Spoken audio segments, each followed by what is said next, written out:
নৈহাটি গাজাপাড়ার মোড়ের সন্নিকটে বজরংবলী সমিতির পরিচালনায় ও বজরংবলী মন্দির প্রাঙ্গণে অনুষ্ঠিত হয়ে গেল অষ্টম প্রহর সংকীর্তন অনুষ্ঠানে উপস্থিত হয়েছিলেন রাজ্যের পরিবহন ও শ্রম মন্ত্রী অর্জুন সিং মহাশয়।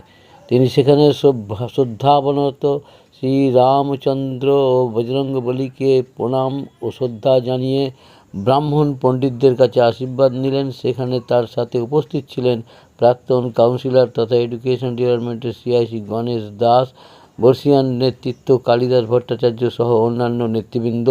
আপনারা এই খবর দেখছেন জনপ্রিয় পোর্টাল চ্যানেল সোশ্যাল মিডিয়ায় মহন্ত দাশগুপ্তর খবরে।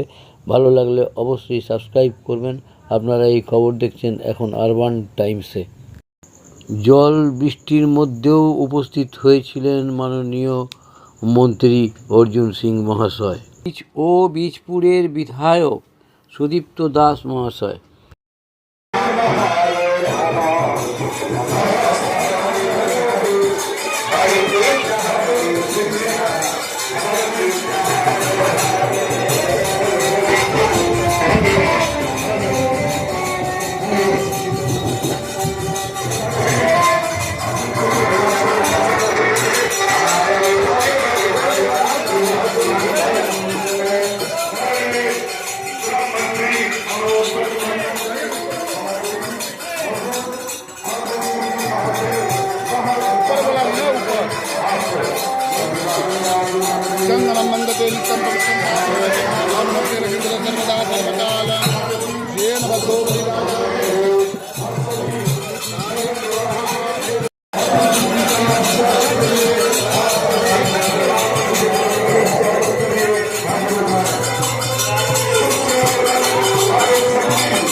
অর্পিতা, হানি ট্র্যাপ, বাংলায় কিন্তু হচ্ছে একটা ধর্মের লোক খুব এইভাবে নাম ব্যবহার করে, কখনো রাজু, কখনো বাপি, কখনো বাবলু।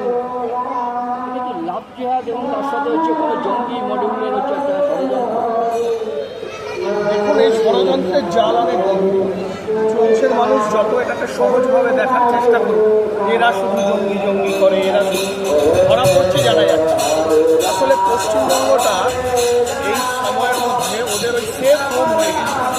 পশ্চিমবঙ্গে আপনি গ্রামের পাশে যদি আপনার সম্প্রদায় মানা যায়, সম্প্রদায়, তাহলে তাদের জন্য পশ্চিমবঙ্গ সেফ জায়গা বিগত বছর ধরে হয়ে আসছে। এবং মমতা ব্যানার্জির সরকারের ধার করে কোনো পথ তিনি বাকি রাখেননি।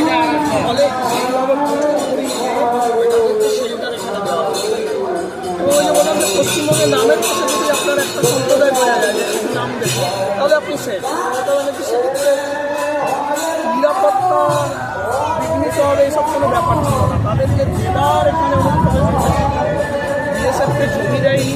এবং তারা অনুপ্রবেশকারী যখন ঢুকেছে আমার পাড়ায়, আপনার পাড়ায়, বিভিন্ন পাড়ায়, তখন স্থানীয় পুলিশও কোনো ব্যবস্থা নেই। কারণ সেই সম্প্রদায়ের লোককে ধরা যায় না। সিএমের অর্ডার ছিল, তৎকালীন সিএমের। ফলে এটা জঙ্গিদের একটা সেফ যারা এখানে সেন্টার করে, এত ভালো সেন্টার তো ছিল না পশ্চিমবঙ্গে। 4 তারিখের আগেও পশ্চিমবঙ্গ তো সবচেয়ে ভালো সেন্টার ছিল। ফলে এখানে আরও ছড়িয়ে আছে। আমি ধরা পড়ছে খুব কম, একদম প্রশাসনকে আরও তৎপর হতে হবে, আরও আশা করছি তারা সেই তৎপরতার সাথে ধরবে। কারণ এবার এতদিন ওদের পশ্চিমবঙ্গে বাংলাদেশে বা পাকিস্তান জঙ্গি বা বাংলাদেশের জঙ্গি তাদের বন্ধু সরকার ছিল পশ্চিমবঙ্গে এতদিন। এই 4 তারিখের আগে অবধি তাদের বন্ধু সরকার ছিল, তারা পশ্চিমবঙ্গে যায়নি এখানে। কারণ কেউ যেখানে বাস সেখানে চাষ করে না। জঙ্গিরা এই জায়গাটাকে শান্ত রাখতে চাইছে, কারণ এখানে তাদের ছিল। কিন্তু এবার তাদের বন্ধু সরকার এই জায়গা এখন ডিস্টার্ব করতে চাইবে, পশ্চিমবঙ্গকে অশান্ত করতে চাইবে এবং চাইবে এখানে একটা অস্থিরতা তৈরি হবে। এটা থেকে খুব সচেতন থাকতে হবে, প্রশাসনকে সচেতন থাকতে হবে এবং মানুষকেও সচেতন থাকতে হবে। যে আমার পাশের বাড়িতে কোনো অজ্ঞাত পরিচয় লোক, যার নাম ফুল গোত্র কিছু জানা যাচ্ছে না, কোথা থেকে এসছে, হঠাৎ করে এসছে, সে ব্যাপারে আমাদেরও চোখকান খোলা আছে। এই জিহাদিরা তো এখন হিন্দুদের টার্গেট করে এগোচ্ছে, এই মোটিভেশনটা কি? এটাই তো লক্ষ্য, যে পশ্চিমবঙ্গের রাজনৈতিক অস্থিরতা তৈরি, ভারতবর্ষে রাজনৈতিক অস্থিরতা তৈরি করা। যে আন্দোলন হবে, ধরুন একটা গণতান্ত্রিক আন্দোলন, তার মধ্যে এরা ঢুকে বিভিন্নভাবে অশান্ত করার চেষ্টা করবে। কারণ এরা যে কোনো মূল্যে চাইছে যে মোদী সরকারের চক্ষুষ। পশ্চিমবঙ্গে এখন বিজেপি সরকার, ফলে এটাও ওদের চক্ষুষ। বন্ধু সরকার হলে এটা করতে পারে, কিন্তু এখন এটা কিন্তু আমাদের ভীষণ সচেতন থাকতে হবে। এই যে তুলমণ্ডলে দুর্নীতির পেছনে শতাব্দীর হাত রয়েছে বলে জানাচ্ছে প্রশাসন, এইটার ব্যাপারে কি বলবেন? সবাই মিলেমিশে চুরি করেছে, কেউ একটু কম, কেউ একটু বেশি, আর অভিষেক ব্যানার্জি বেশি ভাগ করেছে। মূল ভাগটা অভিষেক ব্যানার্জি পেয়েছে, বাকিরা নিজেরা ভাগ বাটোয়ারা করেছে, আছে সবাই।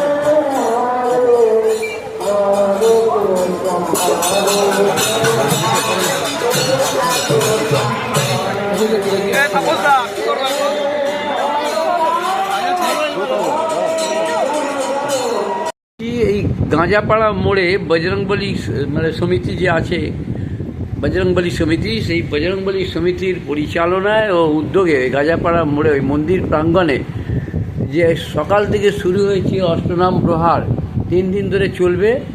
তা এখানে আপনি ছিলেন এবং অর্জুন সিং যে পরিবহন মন্ত্রী এবং এক্স এমপি ছিল, তিনিও আপনার সাথে মন্দিরে ঢুকলেন, আপনি সঙ্গে করে নিয়ে আসলেন। এবং তারপরেই আবার দেখলাম যে সুদীপ্ত দাস বীজপুরের এমএলএ, তিনিও উপস্থিত ছিলেন, তিনিও বসে পুজো করলেন। মাননীয় মন্ত্রী অর্জুন সিংয়ের হাতে তো সময় নেই, তিনি আজকে রবিবারের যেভাবে প্রোগ্রাম করবে তার হিসেব নিকেশ, তার টেনশন তার মাথাতে ভর্তি। সে যার জন্য আপনাকে সম্মান, আপনার মন্দিরের এই যে প্রোগ্রামকে সম্মান জানিয়ে যে আপনার সঙ্গে দুপা হাঁটলো এবং এসে প্রসাদ গ্রহণ করলো এবং শ্রদ্ধা করলো এবং তিনি সম্মান নিল এবং টিকাও নিল, রাজ টিকাও নিল। সেই হিসেবে আপনি আজকের এই অষ্টনাম প্রহর সমারোহের বিষয়ে কী বলবেন? দেখুন, এটা আমাদের অনেকদিনকার ইচ্ছে ছিল একটা অষ্টনাম করা হোক, তা অষ্টম প্রহর হোক, এইভাবে আমরা বজরংবলী সমিতি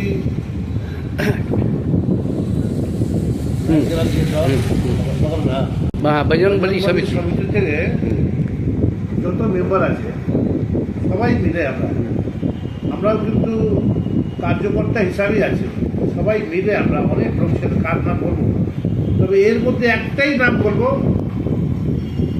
যার প্রেরণায় সবাই অভিভূত, এবং ওই ক্লাবকে দেখাশোনা করা, ওই সমিতিকে দেখাশোনা করা এবং সবাইকে সম্মান দেওয়া, তার নাম হচ্ছে রাজা ফটিক। রাজা খটিক। হ্যাঁ, ওই বাচ্চা ছেলে কিন্তু সবাইকে সম্মান দেয়, ওকে কেউ মনে করে না, কিন্তু তাকে আমি কোনোদিন ভুলবো না। ভালো ছেলে, সবাই ওকে মানে কাজ সব ওই করে, কিন্তু ও সামনে থাকে না, মানে সঙ্গে থাকে কিন্তু ও লড়াইতে থাকে না, সামনে থাকে, প্রচারেও থাকে না, প্রচারও থাকে না। বেচারা ছোট ছেলে, বাচ্চা ছেলে, মানে শুধু সহযোগিতা করতে ভালোবাসে। খুব সহযোগিতা করে, প্রচণ্ড কী করে কাজ হবে তার জন্য প্রচণ্ড খাটে ও। এই জন্য ঠাকুর যেন ওকে বাঁচিয়ে রাখুক, ওর পুরো পরিবারকে বাঁচিয়ে রাখুক।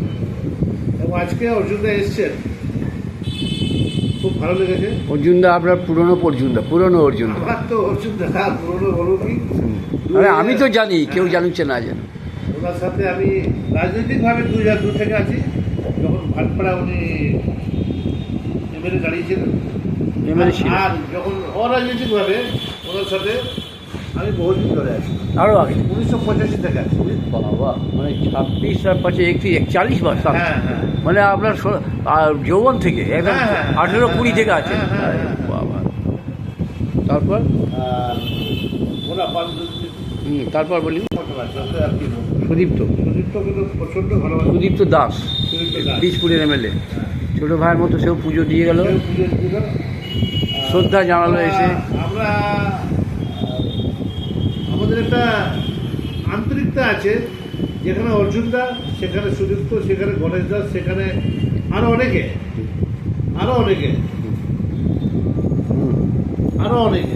মানে সবাই কাকে বলবো, গুবলু ডহারি থাকে, কিন্তু ছেলেটা খুব ভালো। গুগলু তো আপনার সঙ্গে অনেক দিন হ্যাঁ, আমি অনেকদিন ধরে আছে। গুবলু আছে, রিঙ্কু সিং আছে, বিশাল আছে, মানে বহু নাম আছে, যার মধ্যে শুভম আছে, শুভম যাদব। শুভম যাদব হ্যাঁ এইখানেই থাকে। হ্যাঁ, আমার কাছেই থাকে, আমার সঙ্গেই থাকে। এরা ভালো ছেলে, এদের গায়ে একটা দাগ নেই, মানে কিন্তু খুব কষ্ট মানে করে এদের ভালো ছেলে বলে, সৎ পথে চলে বলেই প্রোগ্রামটা হচ্ছে ভালো। হচ্ছে। সৎ মানে সুস্থভাবে হচ্ছে। সুষ্ঠুভাবে হচ্ছে। এবং তা- আগামী দিনেও, হ্যাঁ। এটা 3 দিন চলবে। এবং অনেক মানুষ আসবে, হ্যাঁ, আরও এমএলএ, বহু লোক আসবে, আসবেন, এখানে নেতা আসবেন। মন্ত্রী আসতে পারে। হ্যাঁ, রাজেশ প্রসাদও আসবেন, মোহন সিংও আসবেন, সবাইকে ইনভাইট করা আছে। সবাই আসবে, আর ধীরে ধীরে আসবে, কেউ এবেলা আসবে, কেউ ওবেলা আসবে, কেউ কালকে আসবে, কেউ পরশুদিন আসবে। পরশুদিন মহাপ্রসাদ প্রোগ্রাম আছে, তো আমি আপনাকে অনুরোধ করবো আসবেন। না আজকে যে মন্ত্রীও এলেন এবং আপনার বিধায়ক এলেন বীজপুরে, হ্যাঁ। তাতে কতটা আপনার মানে আন্তরিকতা পেলেন এবং সফল কতটা হলো? আর মানে সফল এই গ্রামের কথা, আর অষ্টম প্রহরে সফল তো পুরো পাড়া জুড়ে আছে। মানে সবাই তো আসছে, সবাই তো আসছে। কিন্তু তার সাথে মন্ত্রী মিনিস্টার চলে আসলেন। উনি আজকে হয়েছেন, উনি হ্যাঁ। তো আমাদের সাথে তো আগে থেকে ছিলেন। আগে থেকে ছিলেন, তাহলে তো উনি আসাতে সবাই খুশি, সবাই খুশি, খুব মানে খুশি, খুবই খুশি হয়েছে। খুবই খুশি। উনি এত কষ্ট, এত টাইমের, মানে এত দুর্যোগের ভেতরে, বৃষ্টি দুর্যোগের ভেতরেও বেচারা কিন্তু আমাদের ঘোরানো এসেছে। দুর্যোগের মধ্যে, বৃষ্টির হ্যাঁ, মধ্যেও কিরম বৃষ্টি হয়েছে। হ্যাঁ, ওই জন্য এমন পরিবেশ, মানে দাঁড়াতে পারলেন না উনি। দাঁড়াতে পারলেন না। হ্যাঁ। আমার অনেক প্রোগ্রাম আছে, হ্যাঁ। কিন্তু এখানে না আসতে হবে না। আর যেখানে ভগবানের নাম হবে সেখানে তো অসুবিধা থাকবেই থাকবে। থাকবে ভগবানের নামে, তো ওই জন্য ভগবানের আশীর্বাদে উনি আজকে এই জায়গায় চলে এসেছে মিনিস্টার। আগামী দিন আরো বড় জায়গায় যাবেন, আমি এই কামনা করবো। তাই নাকি? হ্যাঁ, আরো বড় জায়গায় যাবেন। ও মিনিস্টার ইনচার্জ, পরিবহন মন্ত্রী। ওটা তো আছে, ওটা তো মানে আমার মনে আমি কিন্তু আগামী দিনে খুশি আরো থেকেও বড় জায়গায় যাবে, তার মানে আরো খুশি হবো যখন সেন্ট্রাল মিনিস্টার হবেন। ওরে বাবা, ঠিক আছে, আমরা এই পর্যন্ত এই অষ্টনাম প্রহর চলছে, বীর বজরংবলীর প্রাঙ্গণে হনুমান সমিতি বললেন, বীর হনুমান সমিতি, বজরংবলী সমিতি সেখানে চলছে। সেই আমরা খবর নিয়ে নিলাম। মাননীয় গণেশ দাস এক্স কাউন্সিলর ছিলেন, সিআইসিও ছিলেন, এডুকেশন ডিপার্টমেন্টে ছিলেন, এডুকেশন ডিপার্টমেন্টে ছিলেন, এডুকেশনে ছিলাম, কনজারভেন্সি ছিলাম, হ্যাঁ, এবং কনজারভেন্সি ছিলেন, দলের এক্স ভাইস প্রেসিডেন্ট ছিলেন। ব্যারাকপুর সাকরে নেই, সে একটা প্রাক্তন হয়ে গেছেন। হ্যাঁ। আজকে আপনি প্রাক্তন শারীরিক অসুবিধার জন্য আমি নিজেই সরে গেছি। আজকে আপনি সহযোগী হিসেবে সহযোগী হিসাবে সবসময় আসি। ছিলেন, আছেন, থাকবেন, তাই তো? ভালো থাকবেন।